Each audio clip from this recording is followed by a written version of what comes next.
Salut à tous, c'est Lucas de Spin Pro et aujourd'hui je vais vous montrer 6 stratégies de poker vraiment faciles que chaque joueur de poker doit connaître. Si tu ne la connais pas, simplement, ça veut dire que tu vas l'apprendre dans cette vidéo, donc c'est nickel et tu finiras par la connaître et tu seras au top. Et si tu les connais toutes, ça te fera un bon rappel. Donc vraiment, tu as raison d'être ici, donc on est parti pour voir ça ensemble. Déjà, première chose, ne jamais showdown une mauvaise hauteur. Des hauteurs 4, des hauteurs 5, des hauteurs 6, on n'a pas envie de les showdown.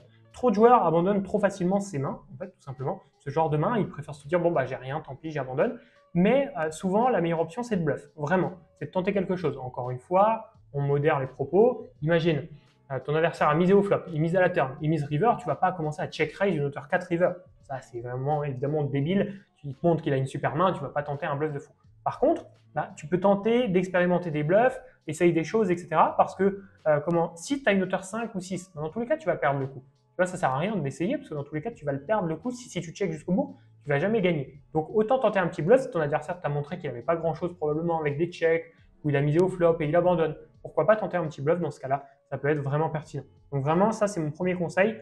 Arrête de showdown des mauvaises hauteurs. C'est ça qui te fait justement perdre beaucoup d'argent pour l'instant, ou du moins pas en gagner. C'est ça qui est différent, mais c'est quand même important. Ensuite, ça va être de jouer simplement. Parce que beaucoup de joueurs de poker échouent pour une seule raison, ils cherchent toujours des lines improbables. Qu'est-ce que c'est une line improbable? C'est tu fais top pair, tu vois, au flop, et c'est à toi de miser, puis tu te dis non, non, moi je vais pas miser.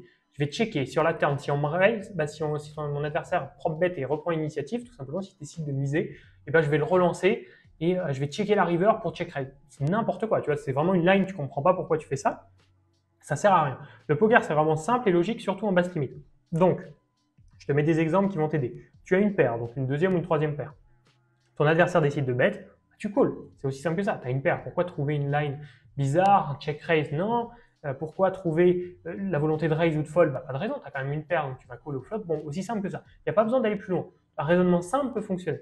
Tu as une double paire. Ton adversaire bet, dans ce cas-là, tu vas relancer. Tu as une main forte. Ton adversaire mise, évidemment, avec une main très forte, tu as envie de relancer. C'est aussi simple que ça. Évidemment, ce n'est pas parce que tu joues aussi simplement que ça que tu vas être un joueur pro. C'est pas ça que je veux te dire. Par contre, jouer aussi simplement que ça peut te permettre d'avoir des résultats. Et ça sera toujours plus rentable que de se dire, ok, bon, j'ai double paire, je vais checker, je vais checker 2 fois et river, j'envoie 4 fois le pot. Bon, non, ça va pas être une bonne idée. Joue simplement, tu verras que tu auras de meilleurs résultats. C'est vraiment très important. Donc, évidemment, forme-toi pour progresser et pour vraiment avoir quand même les bases et toutes les stratégies que tu auras besoin. Mais par contre, derrière, jouer simplement te permettra d'avoir de meilleurs résultats que de jouer bizarrement, entre guillemets. Ça, c'est important. Ensuite, bluff un seul joueur. Il y a une règle simple au poker, tu dois la connaître, c'est que plus il y a de joueurs de poker dans le coup, au flop, plus tu as de chances que quelqu'un ait touché. C'est logique. Encore une fois, comment le board vient roi, valet, 10, si tu es contre un joueur, s'il n'a pas de roi, ni de valet, ni de 10, ni de dame, on va dire, il risque de fold et de ne pas avoir grand-chose. Par contre, si tu es contre 10 joueurs, la probabilité que quelqu'un ait soit un roi, soit une dame, soit un valet, soit un 10, elle est stratosphérique. Donc tu feras fold, il y a toujours une personne que tu n'arriveras pas à faire fold. Donc, c'est simple, plus il y a de joueurs dans le coup, moins tu bluffes. Moins il y a de joueurs dans le coup, plus tu bluffes. C'est assez logique. Évidemment, encore une fois, dans le bon scénario, avec la bonne main, au bon moment, etc. Mais au moins, c'est un truc à prendre en compte quand même qui est vachement important.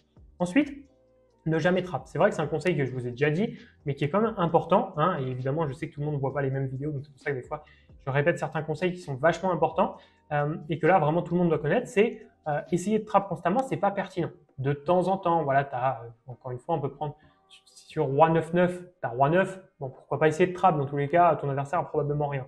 Mais avec As-10, sur un board As-7, 2, 10, et là, dans ce cas-là, il est super important de 2 barrels parce que oui, tu vas prendre de la value sur des 7, sur des 10, sur des As, sur des 2 aussi évidemment, mais sur des 10 et 2, sur des 10 et 7, des As-7, des tirages pique, des tirages 8 et 9, etc. Bref, il y a des tonnes de tirages, même roi dame, peut-être qu'il peut payer encore, etc. On ne sait jamais.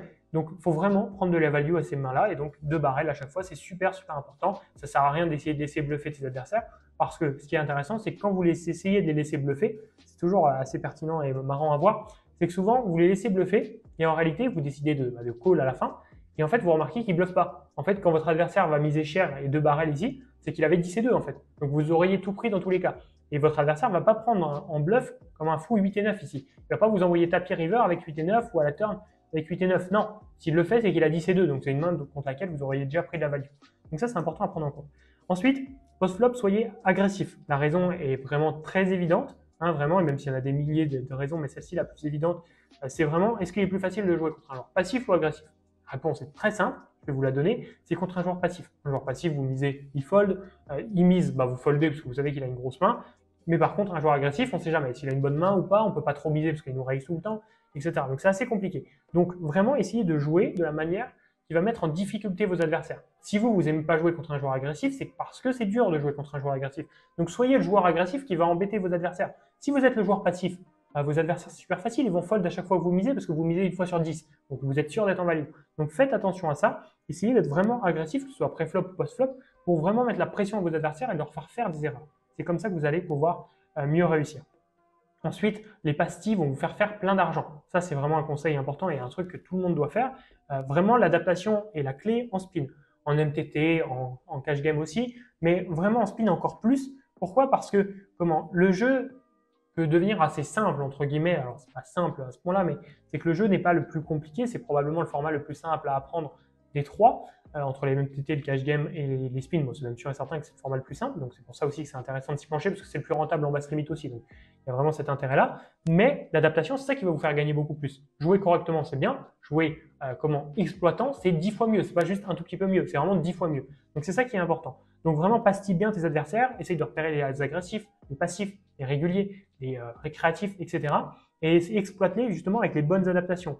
Vraiment, ça, c'est toi de les trouver, ou sinon, forme-toi encore une fois. Mais c'est dans ces moments-là où tu vas essayer de trouver les bonnes adaptations pour pouvoir les exploiter à fond. Je t'ai mis quelques pastilles que j'utilise. Fiche, évidemment, donc récréatif. Joueur régulier, tu peux avoir d'autres pastilles, hein, mais ça, c'est vraiment celle que j'utilise sur BetClick de mon côté.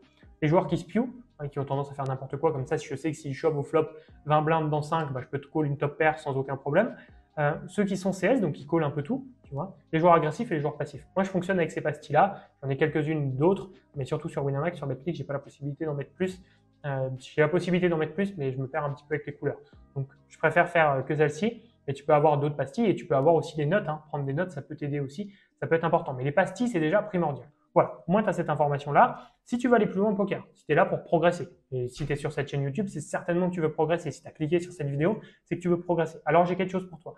Le meilleur moyen pour toi pour débuter au poker, c'est de connaître la meilleure room, la bankroll qu'il te faut, le plan d'action pour atteindre 500 à 2000 euros par mois. Si tu veux faire ça, tu veux apprendre tout ça rapidement, c'est sur spinpro.fr, c'est complètement gratuit. Donc fonce, ou sinon le lien est dans la description, soit tu écris ça sur ta barre de recherche, soit dans la description du premier lien.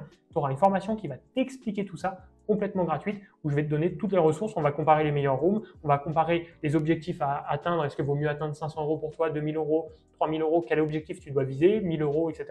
Donc, tu vas tout